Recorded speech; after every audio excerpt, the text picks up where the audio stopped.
Good afternoon and happy Thursday. Welcome to Mid-Level ELA and In-Class Support, Class 821, with Jessica Huber, Tara Auerbach, Karen Albright, and Olivia Worcester.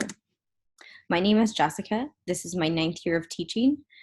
This is my 4th year of working with high school students at Inglemoor High School. My first 5 years in education were spent primarily with upper elementary and middle school, focused on behavior as well as aspiring towards our Common Core state standards in reading, writing, and mathematical skills. In the morning, I like to start my day without any sounds to regulate myself as well as get ready to work with students by walking our dogs. I enjoy CrossFit, and during the time spent home during the pandemic, I have become an avid podcast and Kindle listener, or not Kindle listener, an avid listener of books on audio, including social emotional growth and mental health. In my spare time, we work out at our gym, which is seen here in the center screen. These are our 2 dogs. Cooper is a recent rescue. He's 1 year, 8 months old, German Shepherd, full of energy. On the contrary to Cooper is Mabel, the English Bulldog, who is a little couch potato. She is 5.5 years old and full of joy. Sunshine is our cat dog, as we call him. He likes to go on walks. He's about 7 to 8 months old, and we have yet to try a leash walk, but maybe sometime in the near future. This is my partner, Jason. We spend the majority of our time in the summer outside. That's the best time to be a Washingtonian, and I have recently become very into golf. Teaching philosophy really starts with empowering the child and advocating for them. My job as an educator and as a human is to create resiliency through empowerment and through voice.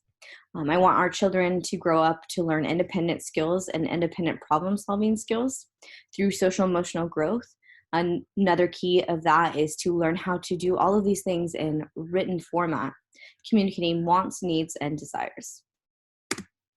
This is Miss Tara Auerbach. She graduated from Ridgemont High School. Some of you may know this from the Fast Time at Ridgemont High movie.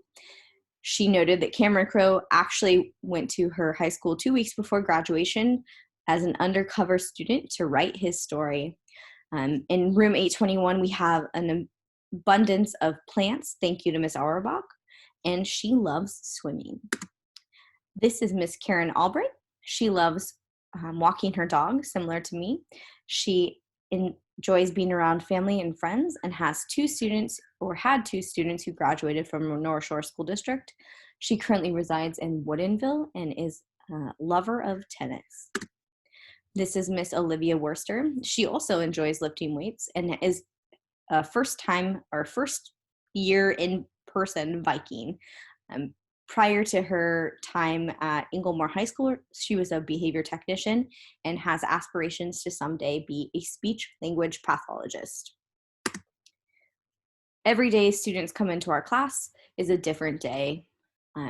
My motto that I really try to hit home with our students is it's okay to not be okay, so long as we work on those interpersonal relationship skills and learn how to advocate for ourselves.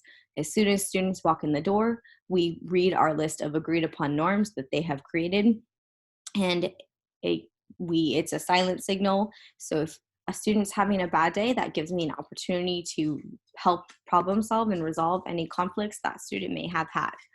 Part of those expectations, or those expectations that students have set, is to be kind and resolve conflict with one another, to be relatively punctual. I mean, they are teenagers, so sometimes that it's not right on time. Participation in both large and small group. And for me, the most important thing is celebrating the joy. It's really important to celebrate joy in these kids' lives and to celebrate even the smallest of successes. In room 821, our students are going to learn how to work independently, and by doing so, communicating wants, needs, and desires through social media, through oral speech, through email, We will continue to work with students and working on various formats of writing and communicating those wants and needs, whether that be through a poem, through paper, through email. Students should be able to also synthesize information from multiple sources and to relay them into their own words. They should. They will also have multiple opportunities to practice their communication, both written and oral communication, and they will be able to use evidence-based strategies to create their own ideas. I really look forward to working with your student and partnering with you as a family. Thank you for your time.